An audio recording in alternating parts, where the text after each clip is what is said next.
नमस्कार दोस्तों, स्वागत है आप सभी का आपके अपने चैनल धार्मिक हिंदी कहानियां में। आज हम सुनेंगे कार्तिक महात्म का 21वां अध्याय। ब्रह्मा आदि देवता नतमस्तक होकर भगवान शिव की स्तुति करने लगे। वे बोले, हे देवाधिदेव, आप प्रकृति से परे पाबम और परमेश्वर हैं। आप निर्गुण निर्विकार व सबके ईश्वर होकर भी नित्य अनेक प्रकार के कर्मों को करते हैं। हे प्रभु, हम ब्रह्मा आदि समस्त देवता आपके दास हैं। हे शंकर जी, हे देवेश, आप प्रसन्न होकर हमारी रक्षा कीजिए।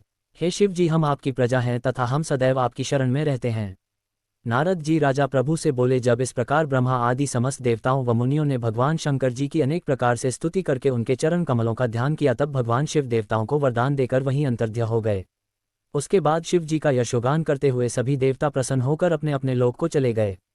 भगवान शंकर के साथ सागर पुत्र जलंधर का ये युद्ध चरित्र पुण्य प्रदान करने वाला तथा समस्त पापों को नष्ट करने वाला है। ये सभी सुखदायक और शिव को भी आनंददायक है। इन दोनों आख्यानों को पढ़ने एवं सुनने वाला सुखों को भोग कर अंत में अमर पद को प्राप्त करता है। ओम नमो भगवते वासुदेवाय। 21वां अध्याय समाप्त। एक छोटी सी लड़की थी। कार्तिक स्नान कर रही थी। एक दिन उसकी भाभी बोली, काम की ना धाम की, सारे दिन कार्तिक महाराज करती रहती है। तो लड़की को गुस्सा आ गया और एक टांग पर खड़ी होकर बोली, हे कार्तिक महाराज, जो मैं सच्चे मन से आपको धाती हूं तो सोने की मूर्ति बनकर आले में विराजमान हो जाओ। भगवान का सिंहासन डोला की छोटी सी लड़की तप कर रही है। तो कार्तिक महाराज सोने की मूर्ति बनकर आले में विराजमान हो गए। लड़कियां आंख खोले तो देखें कि सोने की मूर्ति बनकर कार्तिक महाराज आले में विराजमान है।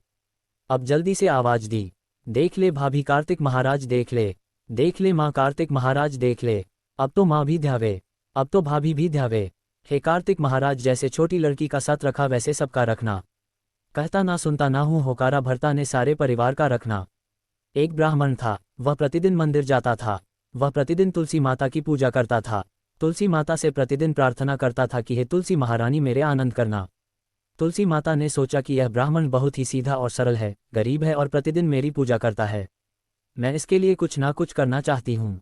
तो तुलसी महारानी एक कन्या का रूप बनाकर बैठ गए और उस ब्राह्मण को बोला कि ब्राह्मण, मैं तेरे घर आना चाहती हूँ। ब्राह्मण ने सोचा कि 6 लड़कियां तो मेरे पहले से ही है और 7 लड़कियों का मैं पालन पोषण कैसे करूँगा, लड़कियों की शादी कैसे कराऊंगा, मेरे पास तो कुछ भी ऐसा नहीं है। ऐसा सोच विचार करके वह बहुत परेशान रहने लगा। उसको खाना भी नहीं भाता था, उसका मन भी नहीं लगता था। एक दिन उसकी पत्नी ने कहा कि क्या बात है, आजकल तुम बहुत दुखी रहने लगे हो। तो इस पर ब्राह्मण बोला कि मैं मंदिर जाता हूँ तो वहाँ पर एक छोटी सी सुंदर सी कन्या बैठी है और वह कहती है कि ब्राह्मण, मैं आपके घर आऊँ। तो उसकी पत्नी बोली कि अरे, इसमें परेशान होने की क्या बात है, आ रही है तो आने दो। ब्राह्मण बोला कि पहले से ही अपने 6 लड़कियां तो है ही, उनकी भी अपने को शादी करवानी है। तो इस पर ब्राह्मणी बोली कि अरे, ये तो कोई बात नहीं, अपनी 6 लड़कियों की शादी करवाएंगे, वैसे ही 7वीं की भी करवा देंगे। हम 7 लड़कियों की शादी साथ में करवा देंगे। अगले दिन जब ब्राह्मण मंदिर गया तो उस छोटी कन्या ने पूछा, ब्राह्मण, मैं आपके घर आऊं? तो ब्राह्मण बोला कि हाँ हाँ चल बेटा। तुलसी माता को वह बेटी के रूप में घर लेकर आ गया। तुलसी माता के कन्या के रूप में ब्राह्मण के घर में आने से ब्राह्मण के घर बहुत आनंद हो गया। घर में लक्ष्मी की बारिश हो गई। ऐसे करते करते वक्त बीतने लगा।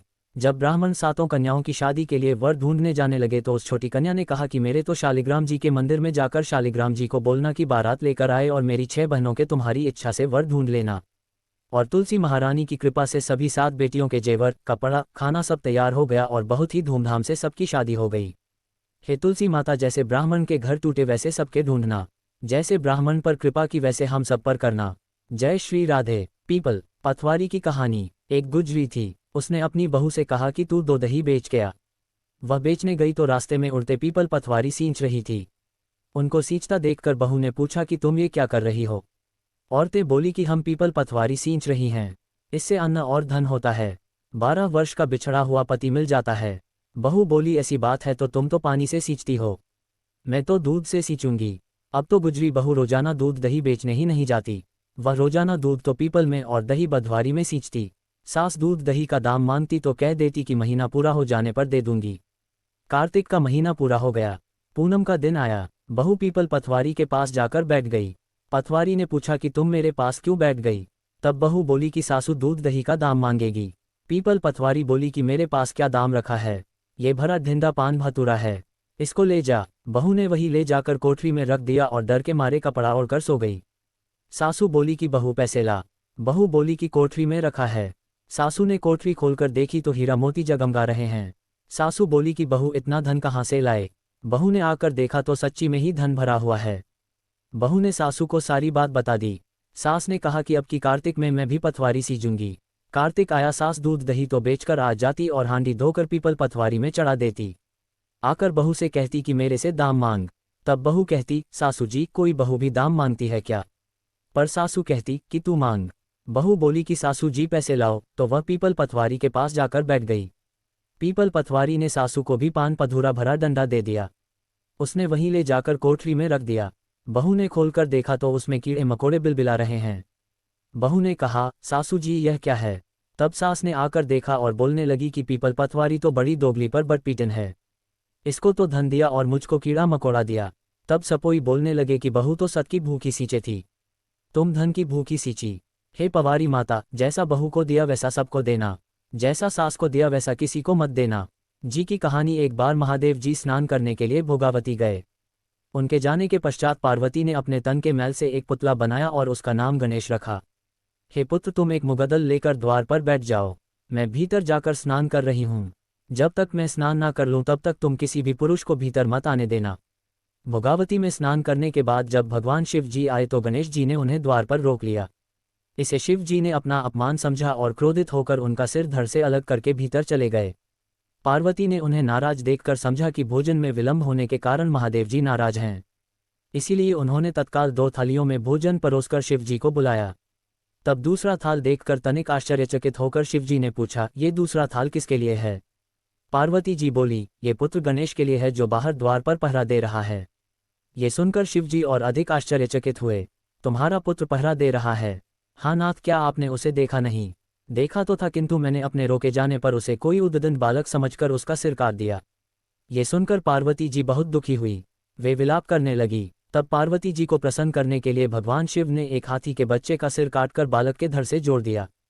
पार्वती जी इस प्रकार पुत्र गणेश को पाकर बहुत प्रसन्न हुई। उन्होंने पति तथा पुत्र को प्रीतिपूर्वक भोजन कराकर बाद में स्वयं भोजन किया। लपसी तपसी की कहानी। एक लपसा था, एक तपसी था। तपसी तो भगवान की तपस्या करता। लपसी रोजाना सवा सिर का हलवा बनाकर भगवान को भोग लगाकर डाली हिलाकर जीम लेता। एक दिन दोनों में झगड़ा हो गया। लपसा बोला मैं बड़ा, तप्स बोला मैं बड़ा क्योंकि मैं भगवान की तपस्या करता हूँ। नारद जी बोले कि तुम्हारा फैसला मैं करूँगा। दूसरे दिन तप्स नहाकर आने लगा तो नारद जी ने 1.25 करोड़ का मुंदड़ा तपसी के आगे गिरा दिया। उसने आंख खोलकर देखा तो मुंदड़ा पड़ा था। उसे उठाकर पैर के नीचे दबा लिया और तपस्या करने लगा। उधर लपसी ने 1.25 शेर का हलवा बनाकर भगवान को भोग लगाकर ताली हिलाकर जीम लिया। इतने में नारद जी आए और दोनों को अपने पास बैठाया। दोनों पूछने लगे कि कौन बड़ा है।